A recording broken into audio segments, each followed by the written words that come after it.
নমস্কার বন্ধুরা, আমি সায়নী। আমার ছোট্ট চ্যানেল অনি সায়নী ফ্যামিলিতে আপনাদের সবাইকে স্বাগত। আজ আমি কবি শুভ্রজিৎ মণ্ডলের লেখা মাকে নিয়ে একটি কবিতা আপনাদের সামনে উপস্থাপন করছি। কবিতার নাম মায়ের মুখ, লেখক শুভ্রজিৎ মণ্ডল। আমার কোনো দিন পাহাড় ঘোরা হয়নি, সমুদ্রেও যাইনি কখনো। এ রক্ত পড়া কালশিটে পথে খোঁজা হয়নি সে বনানীর সবুজ রহস্য। লোকে রোজ পাহাড়ে যায়, সমুদ্রে সবুজ বেশ সাঁতার কাটে কত।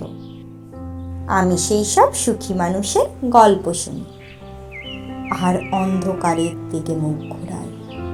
হঠাৎ দু চোখে ভেসে ওঠে এক নারী মুখ, খুঁজে পাই অনাবিষ্কৃত ভারতবর্ষ।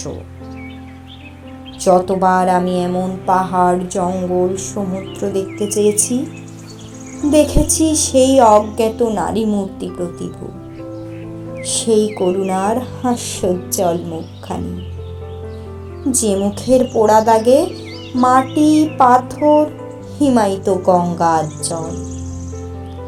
অখাদ্য, অনাহার, বৃতৃষ্ণার কোলাহল, পরস্পর বেঁধেছে সেতারের সুর, শুনিয়েছে আনন্দময় পৃথিবীর প্রতিধ্বনি।